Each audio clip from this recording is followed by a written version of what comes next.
Hello, welcome to Tony's Bonsai. Today I'm at my bonsai club, which is the Fylde Bonsai Association's summer display.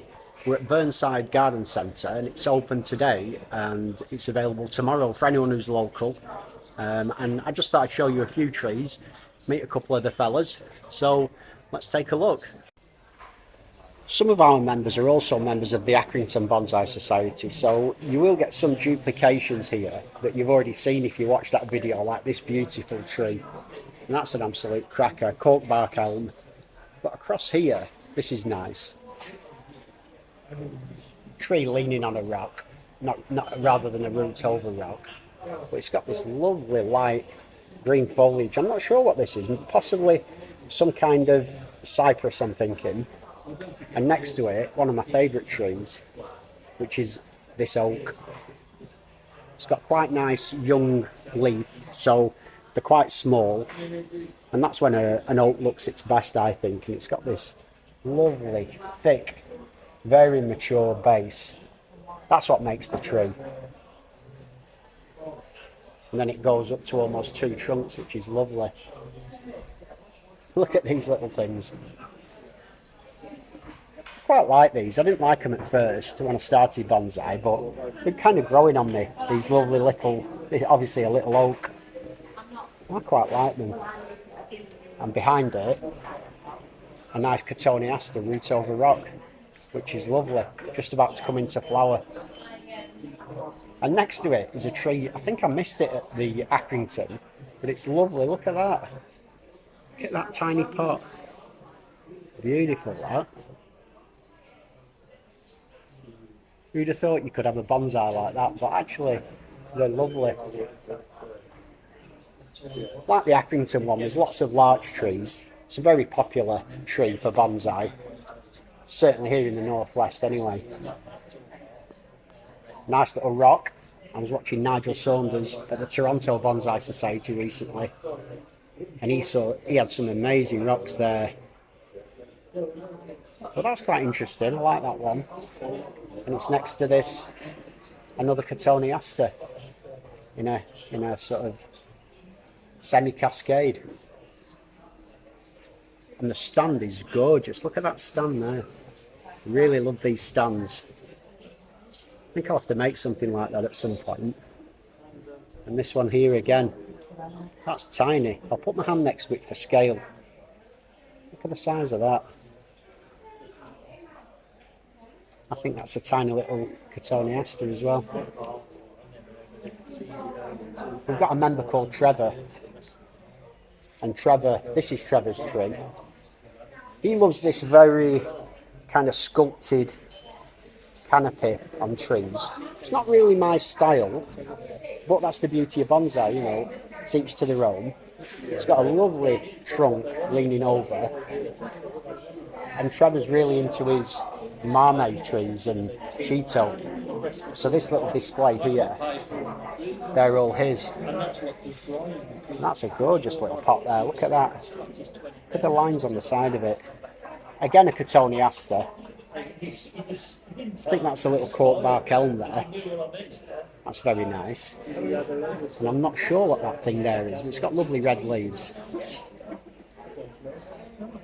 And I was saying before to John, when you get into bonsai, you start to realise that you need to start collecting not only little pots for accent plants and things, but you need to collect these pieces of wood. They're really growing on me, these little small trees. And he's got a lovely little Japanese maple in there. Look at that one. In a small blue pot on a tiny little stand. That's absolutely gorgeous, that. I'll have to get one of those myself, I think. Definitely need something like that myself. Really appeals to me. And behind it here, we've got a forest. I'm not sure exactly. Oh, they look like some kind of privet to me, those. And that's quite interesting. Last time I did my talk at the Accrington show, some people said I need to work on my tree identification, but you know, it's so hard. So many of them look the same. Now, I think I can identify this one though. I believe this is a hornbeam. I can tell off that leaf. And this has got a lovely trunk, look at that. I like that wound with where the branch has been removed. It's got that lovely grey bark. So many cotoneasters in this display, but they're a beautiful tree. Work really well. Look at that one cascading down that lovely pot, and the stand is even nicer. Stunning work. And another hawthorn here. Now this is a root over rock, but you know, sort of circling roots, quite thick and not quite grabbing onto that rock. I'd be tempted to remove the rock if it were me, but it's not me, not mine. And another larch. Very nice, semi-cascade in a nice textured ceramic pot. This is a nice little small tree in an absolutely gorgeous little blue pot. Look at that, glazed blue. Love that root base on that one. Lovely little shohin tree. And as I come round, there's another here in an equally nice pot. Almost looks like a candle, you know, with the wax dripping down the side. It works really well with this tree cascading over the side. As we work our way along here, we've got this larch, which is nice. It's got a really nice base to it there. And a hawthorn forest, which in many ways is a bit like the hawthorn forest that I'm trying to create, which has got the nice twisted movement in the trunks, very sort of disorderly and things going everywhere, which I like. I like that aesthetic for hawthorn. I think it works and it's realistic. I was unsure what this tree was at the Accrington show. I thought it was a Chinese juniper, but it turns out this is a blouse juniper. It's got lovely dense foliage. And this is the back of the hawthorn planting. It's a bit of a messy background in some ways, so it's difficult to see, but I wanted to bring you in down at the base. And this has only been put together a couple of years ago, so yeah, it's already looking quite good.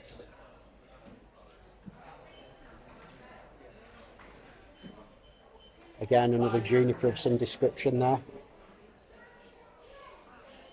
The back of the oak.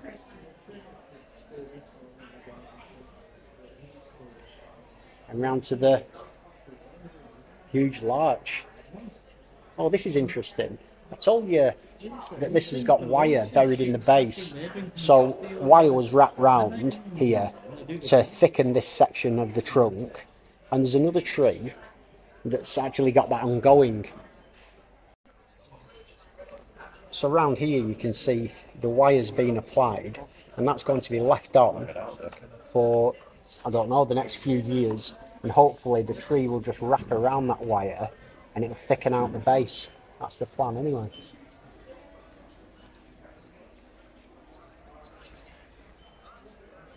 They really managed to cram a lot of trees into a fairly small space, which is impressive. Someone mentioned two of my favourite words, bargain trees.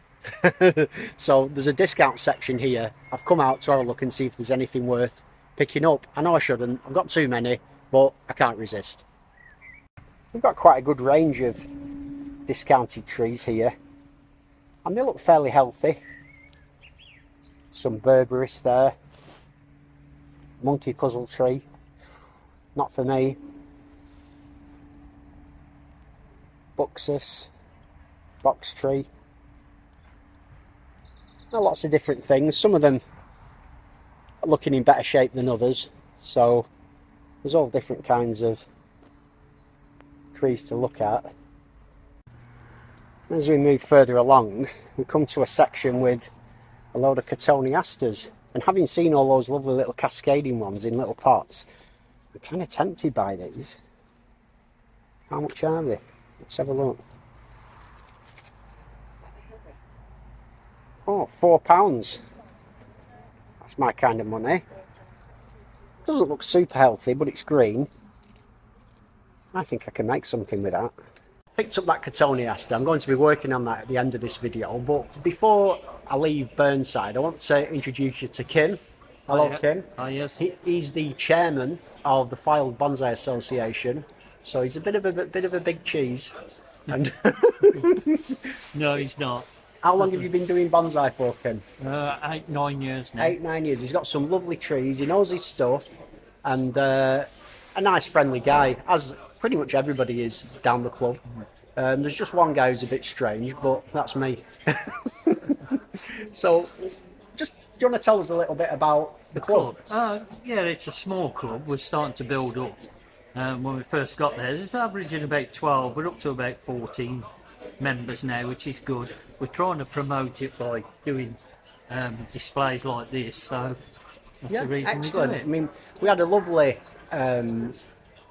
What was it? What do you call Display, it? What did Ray do? Demo. A demo. We had a lovely demo on Wednesday night where Ray did a raft style maple. Looked fantastic. It was really interesting. We just have a brew and talk bonsai. So if you're interested in bonsai, I recommend coming down. You know, if you're local, you know, Have a look. yeah, See what it's like. you can come down, talk bonsai with people who know the stuff. You can meet, you know, a YouTube celebrity, and Tony. anyway, that's enough from me. But I'm going to go and get some lunch. I'll see you in a bit. Right. Bye.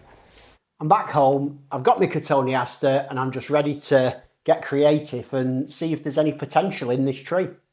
Right then, first things first, let's get this out of the pot, which is easier said than done. Does not want to come. I'm suspecting this is quite root bound in here. Pot bound, should I say. And it's got some nice new roots growing. It's not too bad. Looks nice and healthy, which is great. As usual, the first job's to remove the topsoil and hopefully expose a magnificent thick trunk. That's the dream. Let's see what reality has got in store for us. I'm trying to get into this root base and I can't for all these branches. So even at this stage, I know that I want to have this as a fairly compact tree. So a lot of these super long branches like this, they can just come off. There's no way I'm wanting them this long. I might use some of them in a cascading kind of style, but I won't want them. Look at that. I mean, they're hanging way down. They need to go just to allow me to see what it is I'm working with. Right, that's a good start. It's still really difficult to get in here. You've got to kind of put the root hook in sideways and just slowly just tease some of this away like that. Just keep rotating the tree round like this and seeing if I can get anywhere. I couldn't seem to get anywhere with that, so I've taken it outside, given the roots a good wash as much as I could. I got my fingers in there and tried to clear out all the bark and bits of stones and things. And what it's got me thinking is, I watched a video last week by Notion Bonsai, Adam, and he did a cotoneaster. I think it was a cotoneaster anyway. It was some kind of shrub. And he did it in an exposed root style. And I love that style, and I think this could work really well because it seems like there's some quite good, solid, tight roots in there that might work well. So I think what I need to do is slowly work my way. Now these roots are cleaned off, I need to slowly work my way through these roots and try and expose the structure inside. So it's almost like a kind of puzzle really. You're just taking individual roots, pulling them out, seeing where they come from, and then hopefully all of this just opens up and I can see what's at the very base. I've done as much as I can on the roots for the time being, and I've realised what I need to now do before I can start selecting which roots to remove. I need to define a trunk line in the tree. It's quite hard for me to show you, but in here we've got one main trunk that kind of comes upwards, and then it splits into multiple trunks. So it could be grown as like a multiple trunk, like in some kind of clump style, but that's kind of how cotoneasters grow naturally anyway. And I think it'll just end up looking messy. So what I've decided is I need to go in,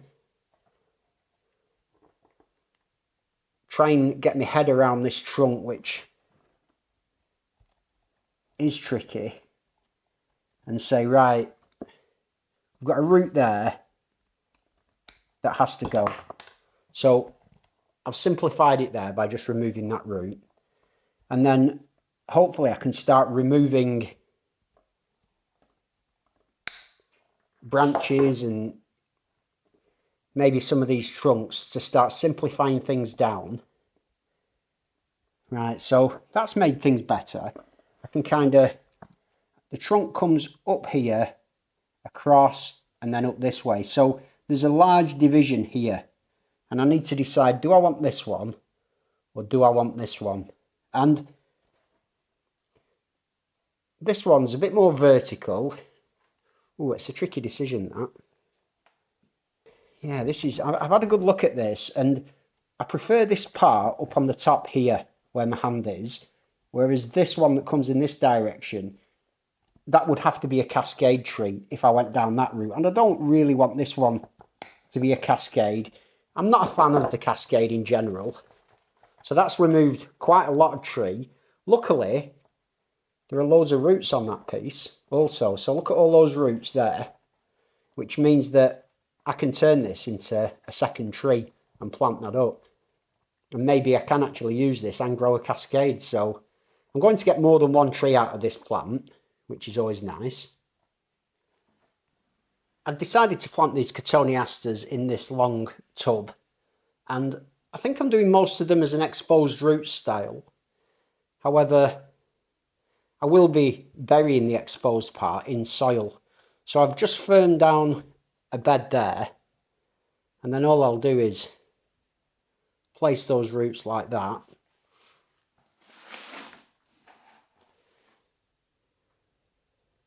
And then just add the soil around. And I can come back to this in 12 months' time, pull this tree out, and then start, you know, a bit more of an advanced technique in terms of exposing the roots, put them in their own pots, possibly add some wire around those roots, or maybe not. I kind of like that loose style of just all the roots going down. They don't all suit exposed root. That one definitely did. This one does as well. So I'm going to do the same with that. I'd like this one to be an exposed root. I think it's got some good character.